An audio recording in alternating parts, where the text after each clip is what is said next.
Donc on est à Brava, au Cap-Vert. Brava, c'est une île qui est à l'extrême sud-ouest de l'archipel du Cap-Vert. C'est une petite île qui est belle comme tout. Et certains disent que Brava, c'est la plus belle des îles du Cap-Vert. Pourtant, Sao Antao, elle est quand même très belle. Donc le Cap-Vert, c'est absolument superbe. C'est quasiment le paradis terrestre. Mais au Cap-Vert, il y a plusieurs problèmes. Le premier problème, c'est qu'on fabrique de l'électricité avec du gasoil et on fabrique aussi de l'eau potable, de l'eau douce avec du gasoil. Donc le bilan carbone de l'électricité et de l'eau est absolument dramatique.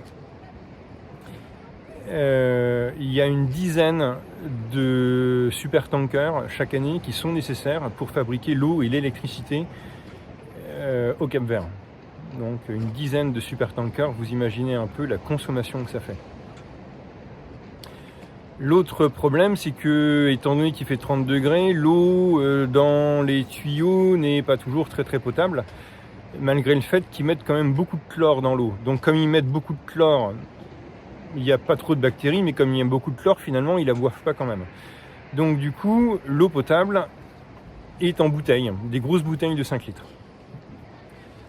Et l'île est montagneuse.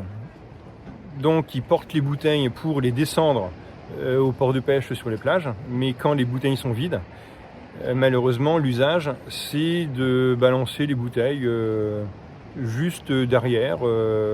Donc quand on se balade au Cap-Vert, les gens vivent dans une déchetterie. C'est affolant, ça n'a pas l'air de les déranger, mais ils vivent dans une déchetterie. Et les plages sont recouvertes de déchets en plastique. Alors les déchets en plastique, c'est évidemment c'est des bouteilles d'eau, il y a aussi des bouteilles de soda. Mais ici les gens ils mettent pas de chaussures, ils mettent des claquettes, des tongs. Et il y a beaucoup de semelles de claquettes de tongs chinoises qui se cassent au bout de 300 mètres. Il y a beaucoup de semelles sur les plages aussi. Alors du coup,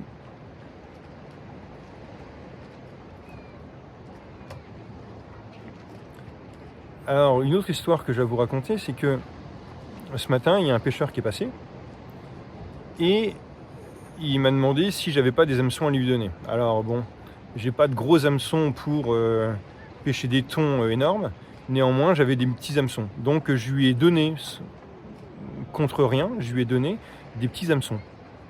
Bon. Un peu plus tard dans la journée, je prends un sac poubelle et mon annexe, je vais sur la plage qui est là-bas. Donc je vais sur la plage et je remplis un sac poubelle de 120 litres en moins de 10 minutes parce que comme je vous le disais, la plage est remplie de déchets en plastique. Et il n'y a pas de poubelle, donc je me dis je vais aller au village pour mettre ma poubelle dans un conteneur à poubelle. Alors je vais essayer de vous montrer, c'est un peu compliqué. Donc la plage elle est là. On va essayer de faire mieux.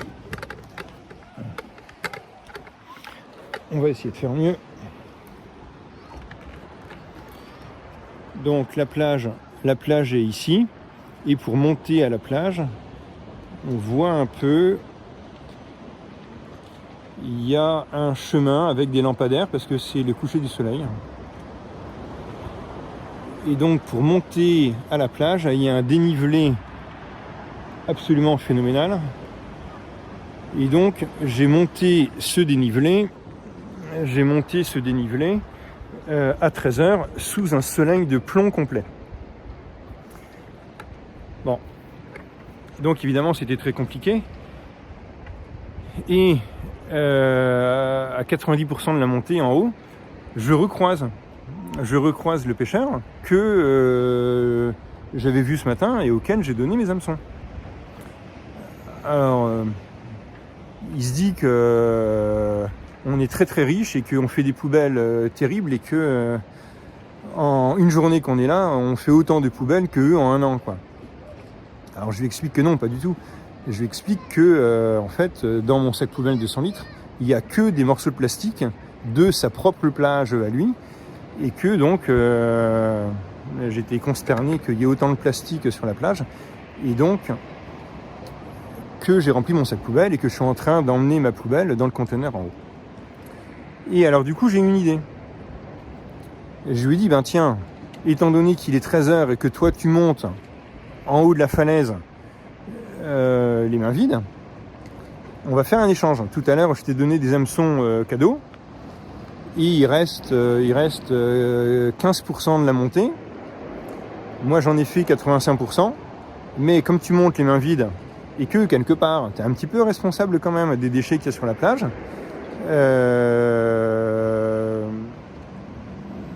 tu prends mon sac poubelle et tu prends l'engagement de mettre le sac poubelle en haut dans la poubelle. Alors je sais pas s'il l'a fait, mais il avait l'air reconnaissant des hameçons que je lui ai donnés.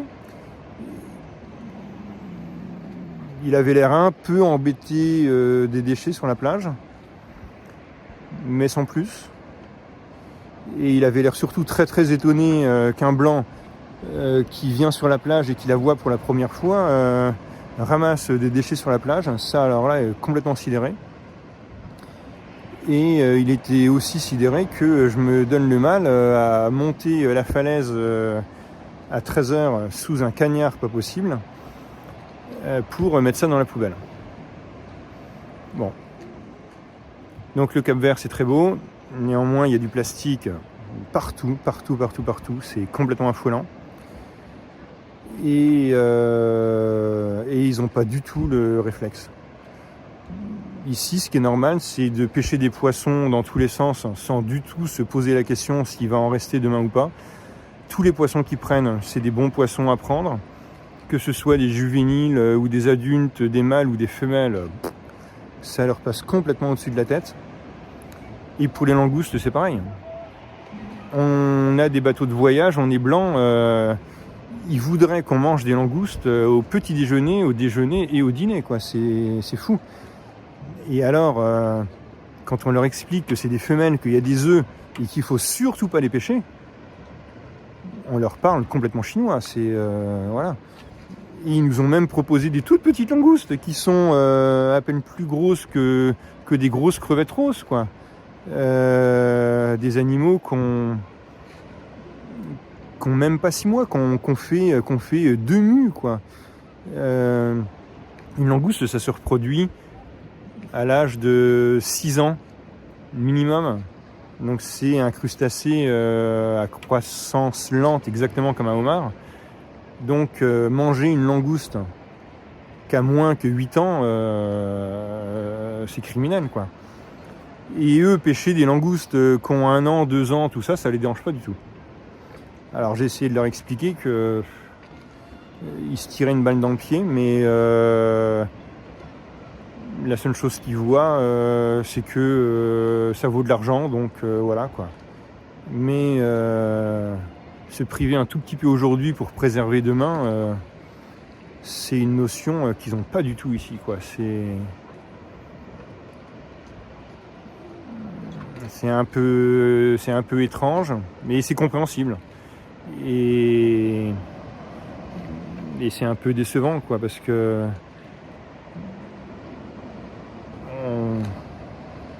on essaye de leur dire des choses, de leur expliquer des choses, mais c'est balancer une bouteille d'eau à la mer. Alors en plus, ils sont consciencieux parce que les bouteilles qu'ils balancent à la mer, ils remettent le bouchon dessus systématiquement. Donc du coup, elles flottent. Mais leur dire que descendre des bouteilles sur la plage pour boire, bah oui, ok, c'est nécessaire. Mais plutôt que de remonter les mains vides, remonter avec les bouteilles. Alors là, c'est une notion. Pourquoi se fatiguer à remonter quelque chose alors que ça sert à rien, quoi. La seule utilité, c'est de la mettre à la poubelle. Mais c'est tout, quoi.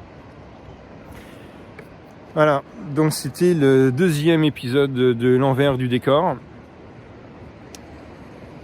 Et moins il y en aura des épisodes comme ça, évidemment, mieux on se portera et mieux la planète se portera.